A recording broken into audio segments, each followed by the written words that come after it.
Bueno, vamos a empezar nomás ya y luego voy a ir aceptando más gente cuando empecemos. Bueno, buenas noches a todos, buenas noches doctor. De parte de la Liga de Oncología de la Sociedad Unida presentamos la charla de Patient Blood Management en pacientes oncológicos que va a ir de parte del doctor Augusto Pérez, que él es jefe de división médica aguda y también es coordinador nacional de Patient Blood Management. Él estuvo también ya con nosotros anteriormente en nuestra jornada científica y es un placer para nosotros nuevamente tenerlo aquí, doctor.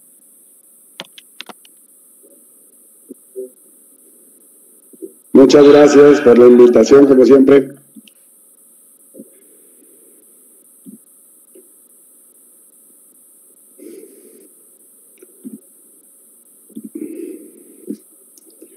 Bueno, me dicen si ya empezamos, si ven ya la pantalla.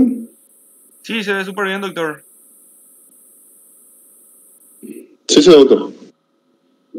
Bueno, pues una vez más, muchísimas gracias por esta amable invitación y como siempre es un placer para mí compartir estos pequeños ratos pues en pro de ir cambiando paradigmas y mejorar obviamente la evolución de nuestros pacientes. Y bueno, esta vez me invitaron a hablar un poquito más del programa de Patient Blood Management. Si mal no recuerdo, la vez pasada hablamos un poquito de lo de transfusión y ventilación mecánica. Bueno, esta vez vamos a hablar de lo que se está viendo y lo que está cambiando en la medicina transfusional en el paciente oncológico. Aquí, bueno, pongo lo que son mis conflictos de interés.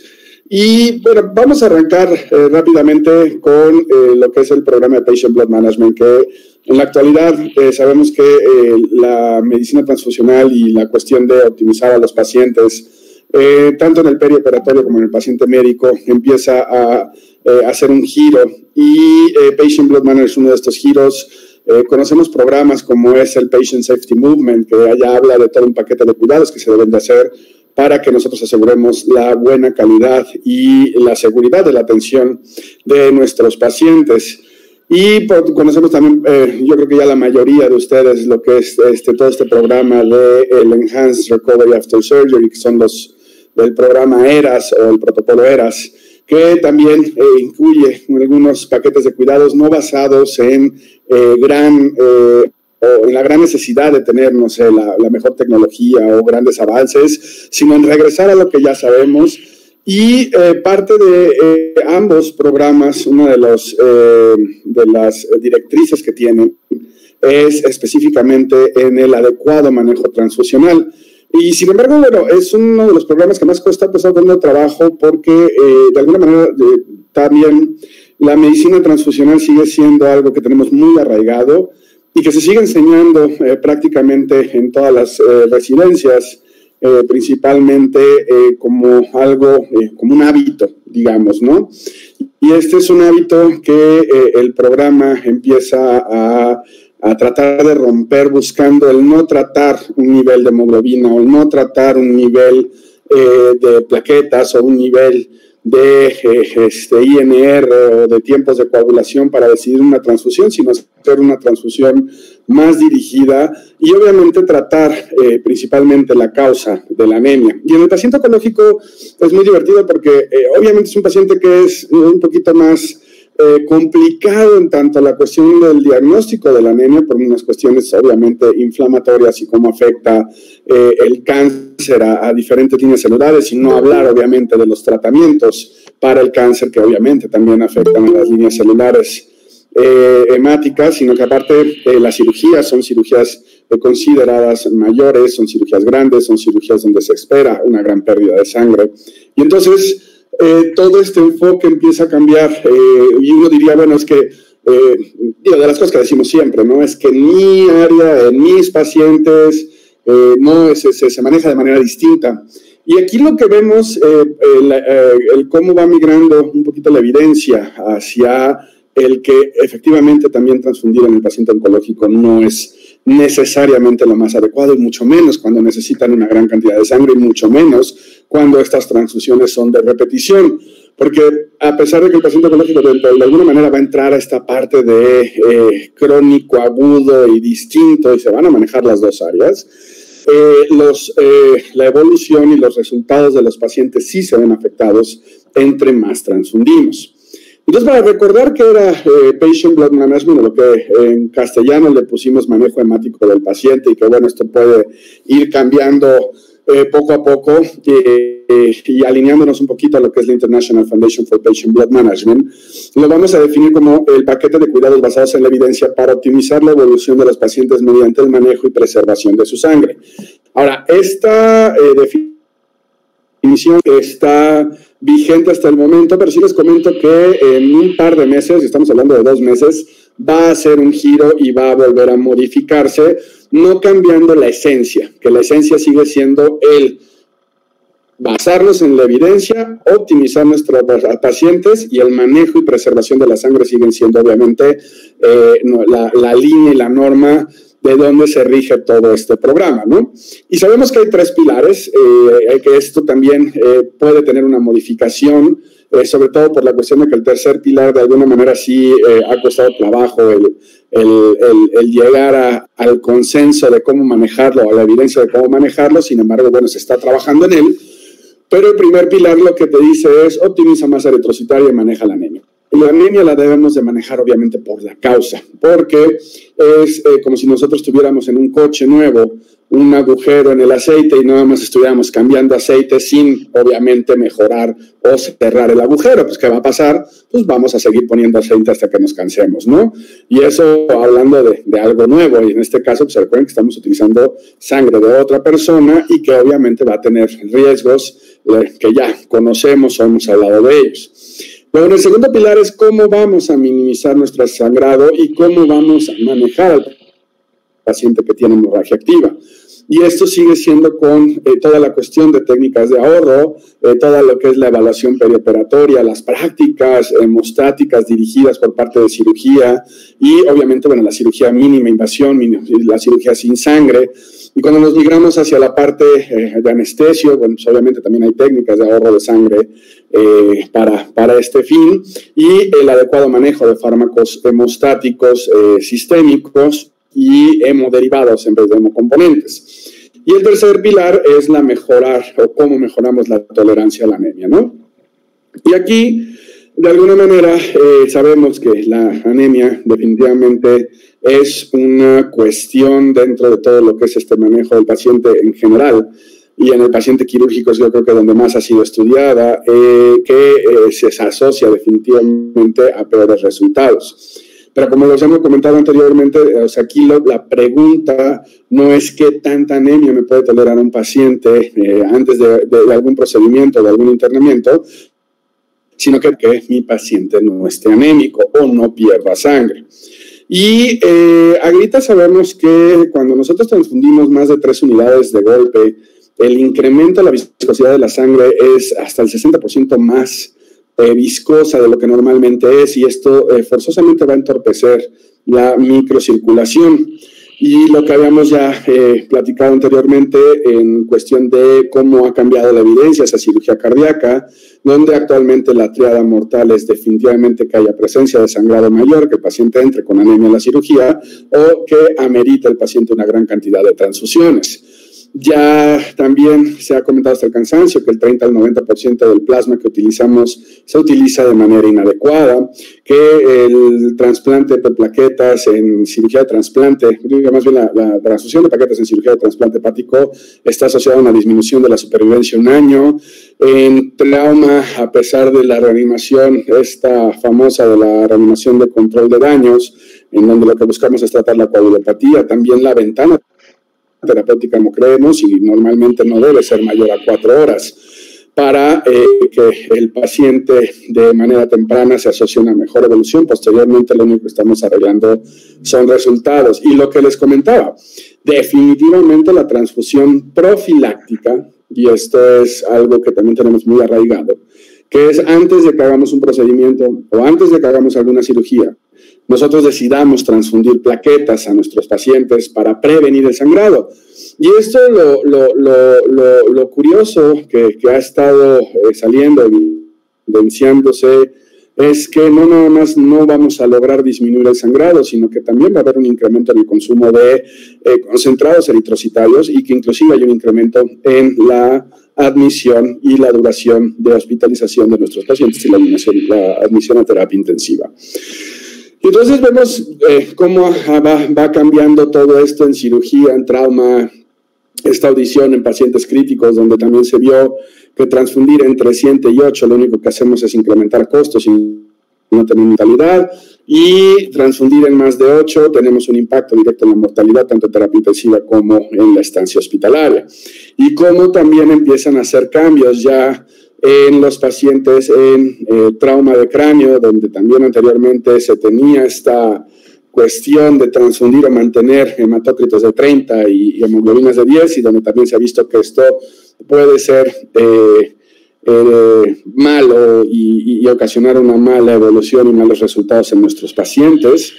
Y ahorita otro de los escenarios que fue el infarto agudo del miocardio, que también se dieron cuenta que, bueno, hacer una transfusión más restrictiva, y esto es con hemoglobina, o sea, transfundir hasta que tengamos hemoglobina menor de 8, no tiene ningún efecto o beneficio en los pacientes, refiriendo a que ser más liberales no ocasiona mejores resultados.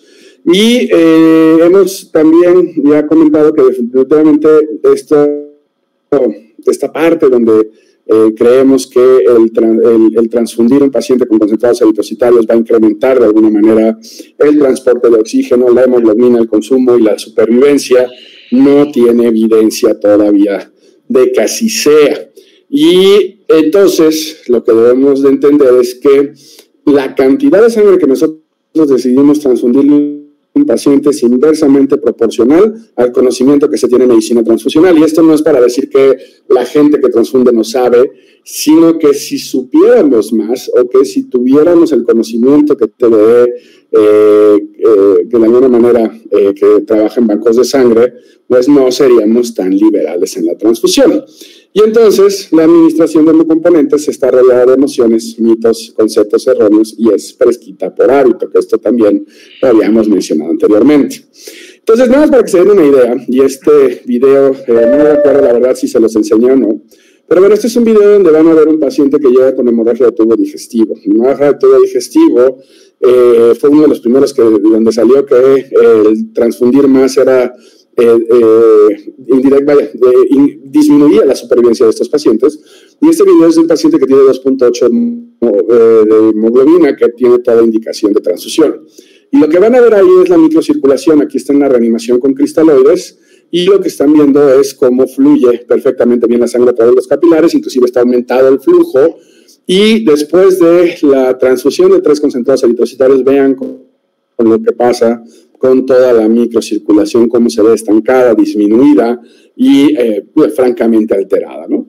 Ahora, ¿qué está pasando en oncología? Y en oncología, como les dije, hay ciertos parámetros, porque hay cosas, por ejemplo, que para el tratamiento de la anemia del paciente oncológico, como es el uso de la eritropoyetina o el usar recolectores celulares adentro de quirófano, etcétera, etcétera, etcétera, podría, más bien se considera una terapia de riesgo por cuestiones de, obviamente, señalización del cáncer, incremento del riesgo de cáncer o simplemente distribuir el cáncer hacia otras áreas donde no estaba. Y que obviamente siempre es un riesgo y una preocupación que se tiene en este tipo de pacientes. Entonces, ¿qué pasó? Cuando nosotros hablamos del programa de Patient Blood Management en oncología, la gente que ha estado de alguna manera trabajando en optimizar también los resultados en este tipo de pacientes y que se está volviendo también en muchos centros grandes oncológicos del mundo una parte de un programa de cuidado, de seguridad y calidad de la atención, pues lo que vimos es esto, ¿no? Los pacientes en los que de alguna manera se optimizó mediante el uso de este programa de Patient Blood Management, tanto en oncología como en hematología, los resultados fueron bastante buenos.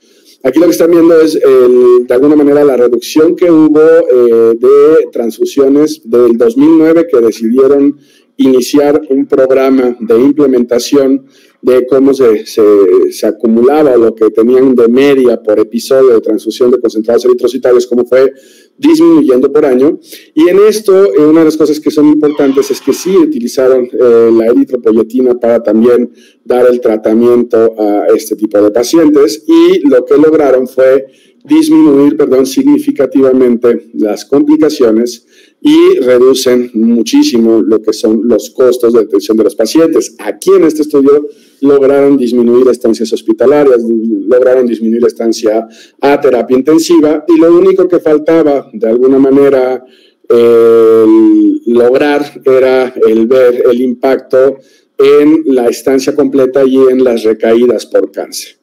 Ahora, en este otro, donde también en cirugía oncológica manejan ya lo que es el programa de Patient Blood Management, disminuye también significativamente el consumo de concentrados eritrocitarios y el impacto que tuvo en la supervivencia de los pacientes.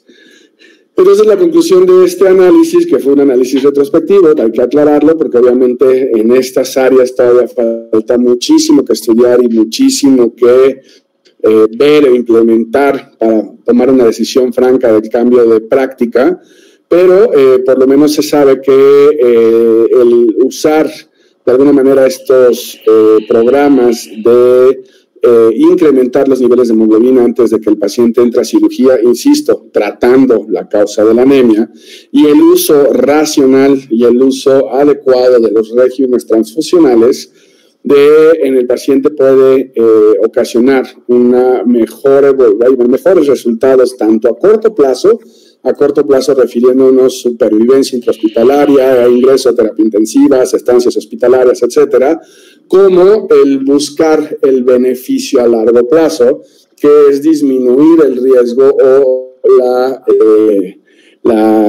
de las recaídas, que en este fenómeno específicamente pasa algo que no tenemos manera todavía de diagnosticar, de decir, bueno, es que si este biomarcador se me eleva, yo voy a tener riesgo de inmunomodulación asociada a transfusión, sino que sabemos que es un fenómeno que sucede simplemente por la interacción de antígenos anticuerpos con los antígenos anticuerpos de la sangre, y bueno, otras muchas moléculas que están ahí circulando. Y esta inmunomodulación específicamente en el tratamiento oncológico va a tener dos impactos. El primero, en estancias cortas, aparte de lo que comentamos, tiene un impacto directo en las adicciones asociadas a cuidados de la salud, y va a tener un impacto también directo en dehiscencias de herida, dehiscencias de uniones o en pacientes oncológicos de intestino y en cirugía pancreática.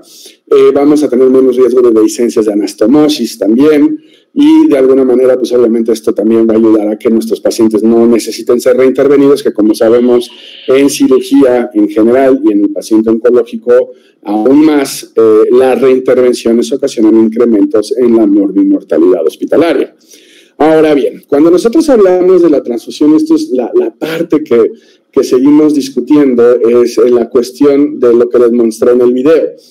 Nosotros asegurábamos que al nosotros mejorar la microcirculación, y hablábamos de estos efectos reológicos de la transfusión, en donde nuestro impacto era a mejorar tanto en la herida como en la anastomosis, como alrededor del paciente, que la microcirculación mejorara con el transporte de oxígeno, habiendo un mayor consumo por parte del paciente, y esto teniendo directamente un beneficio en la supervivencia. Entonces, este estudio, a pesar de ser un estudio observacional, lo pongo mucho porque aquí lo que hicieron fue medir mediante la microscopía infrarroja, lo que es el CitoCam, para ver la microcirculación, a pacientes con diferentes umbrales transfusionales dentro de la terapia intensiva. Y estos dos umbrales fueron un umbral a menos de 7.5 o 75 gramos litro de hemoglobina, y el otro a 9, que bueno, ustedes saben que son la mayoría de los estudios que se hacen entre la terapia liberal contra la terapia restrictiva. Entonces, ¿qué pasó en este estudio? la diferencia entre los dos grupos fue nula, ¿no? Los beneficios demostrables de si teníamos una mejor evolución o no de acuerdo a terapia o al nivel de hemoglobina, pues no se demostró. Pero lo que fue más interesante en este estudio fue cuando hicieron una evaluación intragrupos, es decir, compararon los de 7,5 de hemoglobina entre los de 7,5 de hemoglobina y los de 9 de hemoglobina contra los de 9 de hemoglobina. Y aquí lo que encontraron es que el 50% de los pacientes presentaba deterioro del flujo microvascular. Esto quiere decir que el 50% de los pacientes que recibieron transfusión, independientemente del nivel de hemoglobina que tenían, entorpeció la microcirculación directamente a este consumo de oxígeno que estamos persiguiendo.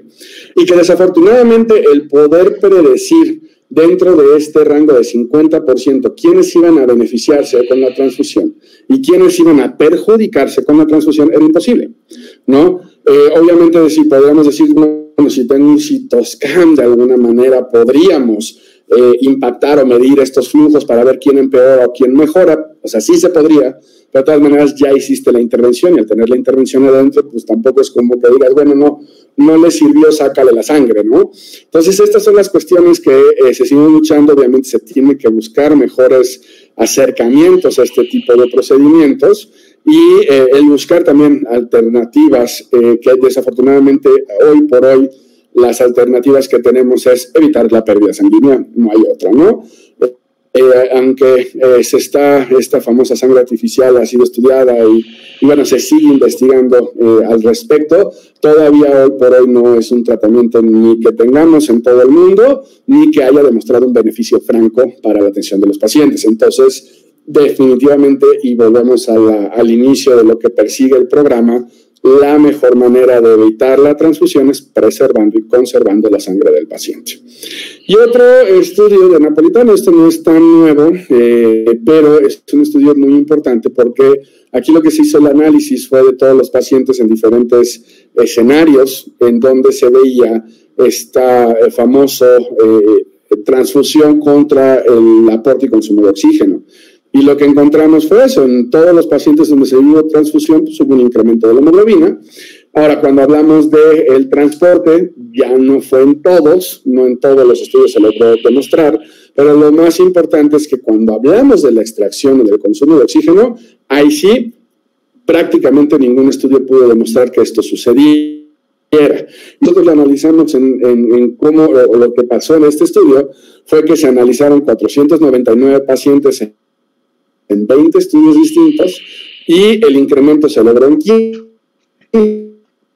o sea, 25% menos de lo que se pretendía, pero el incremento en el consumo solo logró en 3 estudios, o sea, el impacto fue 33 de los 499 pacientes que se estudiaron en este protocolo de la doctora Elena Napolitano, ¿no? Entonces, volvemos a lo mismo, ¿cómo vamos a optimizar al paciente oncológico? Entonces, aquí, y es bien importante, el manejo de la anemia no debe de restringirse a cargarnos más el trabajo, sino a lo que hemos hablado durante años en creo que todas las escuelas, residencias, hospitales, mundo, país, estado, etcétera, que es el manejo interdisciplinario del paciente.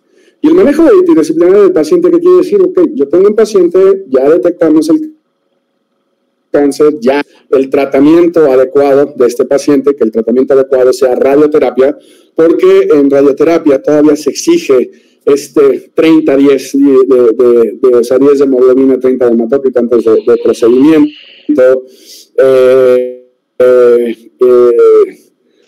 Bueno, aquí es uno de los pleitos no pleitos, sino de las discusiones que tenemos normalmente con este grupo de pacientes principalmente, porque, o sea, si no los exigen, sí sabemos que niveles más altos de hemoglobina están asociados a mejores resultados con lo que es la radioterapia, más sin embargo, insistimos, cuando se pide que me demuestren que el transfundir al paciente para corregir esos niveles ocasiona un beneficio, ahí es donde todo el mundo flanquea y desafortunadamente esta no es la excepción. Es un escenario donde también no hay evidencia de que la transfusión mejore los resultados por normalizar los niveles de hemoglobina y de hematocrito.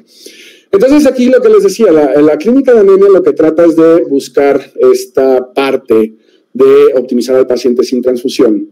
Obviamente la prevalencia de anemia ferropénica, sobre todo en pacientes con cáncer gastrointestinal, evidentemente, donde aquí cercanamente conozco el grupo de un hospital de oncología que es el Instituto Nacional de Cancerología en México, estuvo trabajando la clínica de anemia en cáncer gástrico y donde el impacto fue evidente.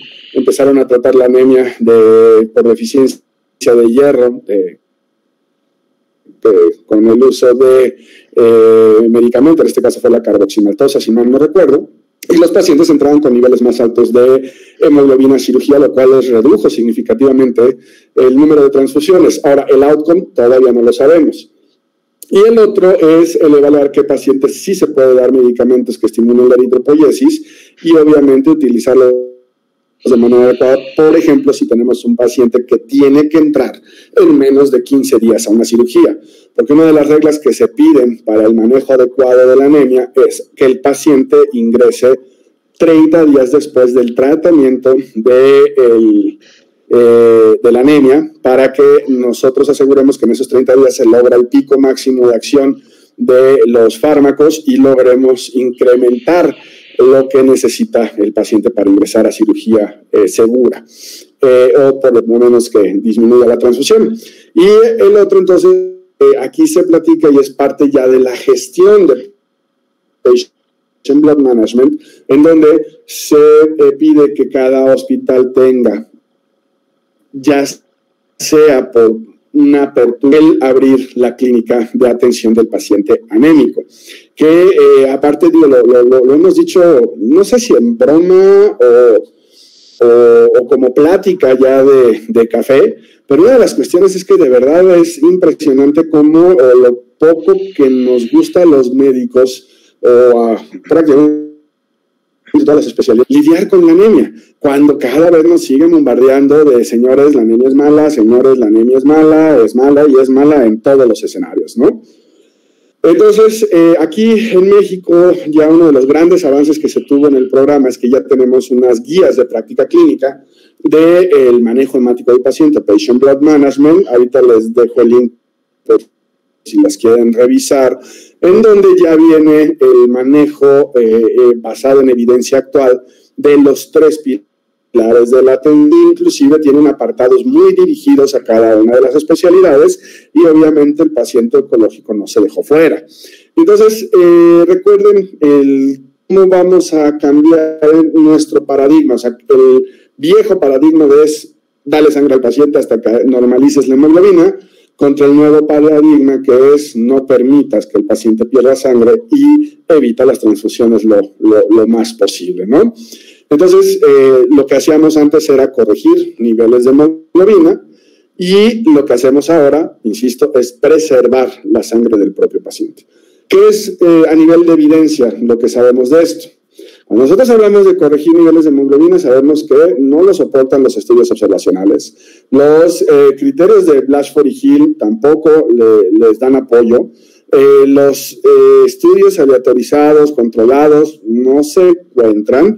Y los que se encuentran, que es entre el liberal contra restrictivo en cuestión de la transfusión, mayoría, y estamos hablando mayoría, el 90-85% de los estudios hasta la fecha realizados, favorecen la terapia restrictiva.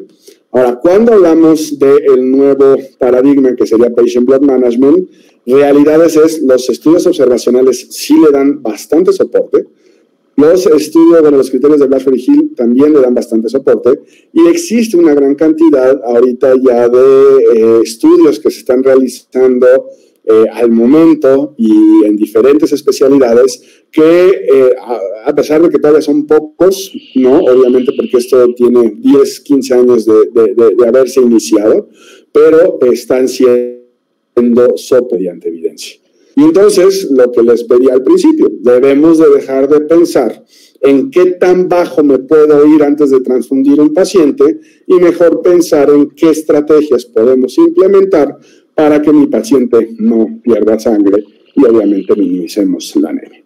Y aquí cuando vemos, y esto también es bien interesante para todos en estas épocas, cuando nosotros hablamos de medicina transfusional, quiero que chequen el comportamiento que ha tenido a través de los metabuscadores en el tiempo. En este caso, bueno, PubMed fue el único que pusimos, pero vean, cuando empezó la medicina transfusional, se hicieron algunas publicaciones de series de casos donde, por ejemplo, los primeros fue hemorragia obstétrica y demostraron que efectivamente, de 5 pacientes sobrevivió una, pero que, era posible darle sangre al paciente, y de ahí, se empezó a salir toda esta cuestión de antígenos y anticuerpos, y se empezó a estudiar un poquito más y hacer más segura, logrando que esta fuera un proceso, seguro al momento. De ahí viene la primera crisis de la medicina transfusional, que fue, obviamente, las enfermedades transmisibles por transfusión. Y aquí en el primer modelo empiezan a incrementar el número de publicaciones al respecto, pero las publicaciones todas iban dirigidas al tamizaje de la sangre y al lograr la sangre segura, que obviamente impactó ridículamente en los costos de producción de la misma. Y de ahí viene el segundo modelo, donde empezamos a cuestionar si lo que estamos haciendo es adecuado, y pues viene el cambio que no era tan segura como creíamos, y evidencia de que podía estar ocasionando daño, y viene el modelo actual, que es el de Patient Blood Management, que también vemos que a partir de su nacimiento sigue incrementando el número de publicaciones al año al respecto, ¿no? Aquí otra de las cuestiones, la evidencia, ya se enfoca mucho al primero y segundo pilar, y entonces el segundo pilar lo que te dice es, si tienes acceso o preferir el uso de fármacos hemostáticos, estos van desde los hemoderivados, como es el concentrado de fibrinógeno, como el concentrado de complejo protrombínico, los algoritmos perfectamente bien definidos de cómo van a manejar ustedes los eventos hemorrágicos, y aquí es otra de las cuestiones que también se le aplaude al trabajo que hizo nuestro instituto, donde ellos tienen un consumo de plasma anual, a pesar de ser un centro oncológico y que obviamente también ven cánceres hematológicos. La reducción del consumo de plasma es evidente en ese instituto, ¿no? Y el uso de antifibrinolíticos, que, yo creo que ustedes no tienen ese problema. Nosotros en México todavía hasta la fecha estamos en vías de incremento ya al país, porque anteriormente no teníamos acceso al ácido tranexámico, por ejemplo, pero es una de las cosas que hemos también estado trabajando y parece ser que ya se va a lograr. Y por último, los algoritmos siempre tratando el principio de trata primero lo que mata primero, y si tenemos pruebas viscoelásticas de la coagulación, que mejor. Ahora, en el principio del manejo ya del evento hemorrágico en el perioperatorio, en cualquier tipo de cirugía, el concepto de trata primero lo que mata primero quiere decir lo que nos enseñó el ATLS. El problema o la lesión que está poniendo en este momento en peligro la vida de tu paciente es la primera que tenemos que tratar. Y en esta cuestión sabemos el famoso del ATLS, que sigue siendo vigente, el ABC, ¿no? Y luego DE, y luego te sigues a todo lo que quieras, pero primero asegura lo que pone en inminente peligro la vida del paciente. ¿Qué hace esto en la medicina transfusional? Nosotros estábamos acostumbrados a manejar esto de primero el paciente sangra, y lo primero que hacemos, o el paciente tiene anemia, y lo primero que hacemos es pasar concentrados eritrocitarios. Dentro de nuestra segunda intervención, y eso porque lo puso de moda trauma, pasamos plasma fresco congelado. Que sí ya tiene factores de la coagulación, pero que obviamente nuestro propósito es incrementar los niveles de fibrinógeno, y la cantidad de plasma fresco congelado que necesitamos para lograr intervenir en este lado es muy alto. Si nosotros estandarizamos, que actualmente dice que en el manejo de la hemorragia aguda, un evento agudo es que darle 12 mililitros por kilo de peso de plasma, pues multiplican 12 por 7, 70 kilos promedio que pesara un paciente, y esa es la cantidad de plasma que le tenemos que meter. Obviamente esto se nos va a ir hacia la segunda parte, que es la sobrecarga de volumen, que también sabemos que es una complicación de las más frecuentes y la más asociada, y que si no lo hacemos de esta manera, también el meter el plasma es nada más está echando sangre o agua o hemocomponentes, algo, al ton ni son, o sea, sin ningún efecto en lo que es la coagulación. Porque si nosotros, y esto se ha visto ya en los estudios dinámicos por pruebas viscoelásticas, si yo nada más paso 1 y la corrección que necesito es mayor, pues no estoy haciendo absolutamente nada. De ahí a veces nos acordábamos de los creprecipitados, y los creprecipitados obviamente va a depender de cómo está en cada lugar el acceso a estos, pero ahorita vamos a ver la importancia de que también cuando manejamos la sustitución de fibrinógeno, tenemos que lograr la sustitución adecuada, si no, no estamos haciendo ninguna intervención y solamente estamos pasando los factores de riesgos. Y las plaquetas, que no las debemos olvidar, porque, y principalmente en el paciente oncológico, porque aquí es donde también nos vamos a enfrentar no nada más a números bajos de plaquetas, sino a plaquetas que simplemente no saben agregarse por disfunción a diferentes niveles, ¿no?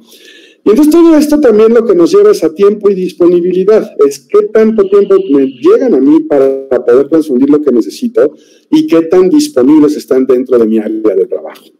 Entonces, el nuevo paradigma es, bueno, tengan fármacos hemostáticos que se pueden utilizar de manera segura, como el concentrado de fibrinógeno, el concentrado de complejo proteolítico, que obviamente el concentrado de fibrinógeno, bueno, suple a los creprecipitados, y el concentrado de complejo proteolítico tiene los factores K dependientes, entonces puede hacer el papel del plasma, aparte de que tiene proteína C, proteína S y heparinasas adentro, entonces sí se conserva toda esta parte. Obviamente, si tenemos acceso también al plasma liofilizado o industrializado, que mejor. Las plaquetas siguen siendo pues plaquetas, lo que se tiene que transfundir. No olvidar que en evidencia o en alteración de la agregación plaquetaria, lo mejor es meter desmopresina para ponerlas a trabajar, y nunca olvidar los antifibrinolíticos cuando son necesarios y dentro del periodo donde es evidente que puede ayudar a reducir el sangrado. Y al último, y solamente que nuestros criterios de transfusión sean que el paciente esté inestable, que perdió más sangre de lo que debiera, y hablando de inestable, ahorita entramos al tercer pilar, pero el concentrado eritrocitario no tiene factores de coagulación, entonces no debería ser nuestra primera intervención ante un evento de sangrado por las causas que ya explicamos. Aquí viene un poquito de evidencia, bueno, las pruebas viscoelásticas que nos van a ayudar a administrar el fármaco correcto, la intervención correcta, la dosis correcta, en el tiempo correcto y en la secuencia correcta, ¿no? Y dentro de los fármacos hemostáticos también empieza a crecer la evidencia de su uso, por lo menos no son inferiores a los hemostáticos, los hemocomponentes que hemos estado utilizando toda la vida. Y en el tercer pilar, este es lo que estamos haciendo actualmente, y les digo, ahorita ha ido gestionándose algunos cambios, pero obviamente siempre debemos de estar seguros que a nuestro paciente no le duele y no está ansioso, porque eso puede decir el paciente está taquicárdico, yo tomarlo como un umbral transfusional o un disparador de que necesita concentrados eritrocitarios, y nada más lo único que necesitamos era manejar el dolor. El bloqueo adrenérgico, que ha sido demostradísimo en los escenarios críticos, que después de la reanimación aguda tienes que entrar al bloqueo adrenérgico, porque esto va a ocasionar alteraciones hemodinámicas importantes y también nos va a enmascarar de alguna manera la decisión de transfundir un paciente, mantener la normotermia y, bueno, la triada como conocemos, y aplicar el programa de seguridad de nuestros pacientes, siempre optimizando hemodinámicamente al paciente con la manera que ustedes sepan hacerlo, ya sea guiado por ultrasonido o guiado por alguno de los equipos que se tienen de intervención, ¿no? Y recordar que esto aparte va a tener un impacto directo en costos. Entonces recuerden que una de las ventajas de este programa es que vamos a impactar en la mortalidad hospitalaria, vamos a impactar en la estancia, vamos a impactar en infecciones, vamos a impactar en eventos trombóticos, y lo único que podría incrementar un poco sería la readmisión. Este fue un estudio de los más grandes que se hizo en Australia. En realidad siguen saliendo estudios ya en Europa, China, que lo está metiendo muy bien, África y varios otros continentes donde ya está empezando también a mover este programa, en donde los resultados son similares, si no es que mejores, ¿no? Y aquí, bueno, les dejo lo que es la liga para poder bajar, si gustan, la guía de práctica clínica aquí de México. Si no, pueden visitar la página de Australia, donde también tienen la guía de práctica clínica Patient Blood Management dividida en 6 módulos, y las conclusiones son muy sencillas, y aunque los pacientes con cáncer a menudo requieren transfusiones en parte de su tratamiento, sabemos que sí hay medidas que podemos hacer, como es la inmunoterapia y obviamente el manejo en conjunto con la clínica de anemia, que nos va a ayudar a hacer una terapia más dirigida y a reducir el número de transfusiones necesarias. Y con esto no me queda más que decirles: salven sangre, salven vidas y salven dinero, y invitaros a seguirnos en lo que es el programa de Patient Blood Management. Y estoy obviamente abierto a preguntas. Muchísimas gracias, doctor. Buenísima la charla, como siempre. Yo tenía una consulta. En el caso de que un paciente oncológico que te llegue de politraumas, ¿cuál sería lo más, o sea, qué sería lo más correcto hacer?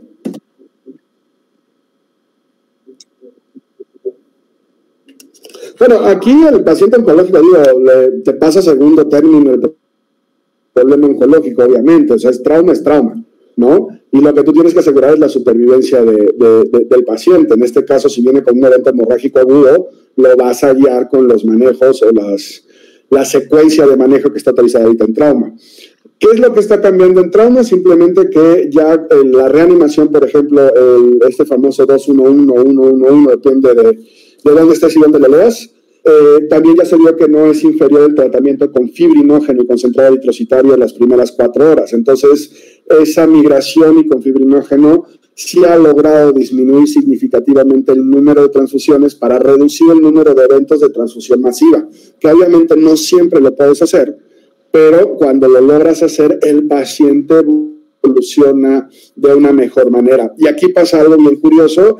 Nos ha tocado estar en pláticas donde está el doctor Spang, que es prácticamente el que siempre está guiando lo de la guía de manejo de hemorragia en trauma, y los resultados de, el otro rubro, que es la escuela de Estados Unidos, que es el reanimación de control de daños. Y la verdad es que los resultados siempre,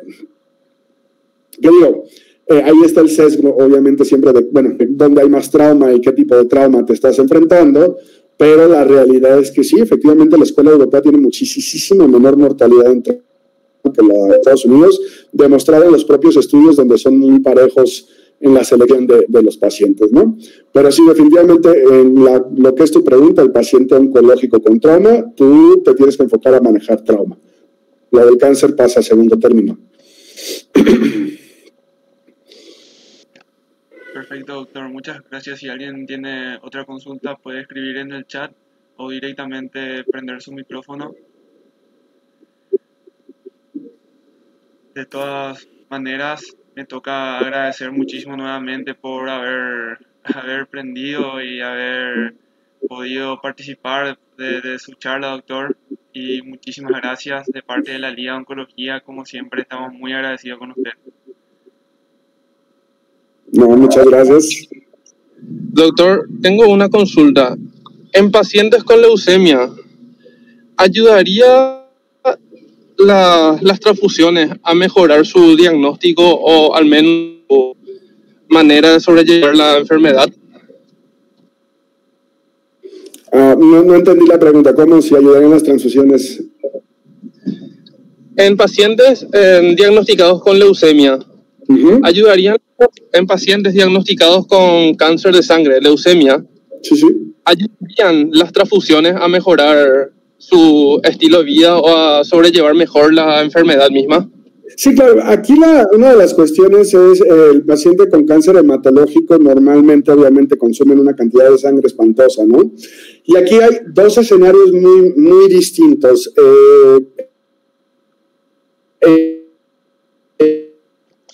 En el concentrado eritrocitario, nosotros sabemos que el paciente con leucemia anémico como tal, realmente el qué tanto podamos impactar en mejorar por lo menos la sensación de bienestar es relativo, porque si no trae un síndrome anémico quiere decir que no se siente mal.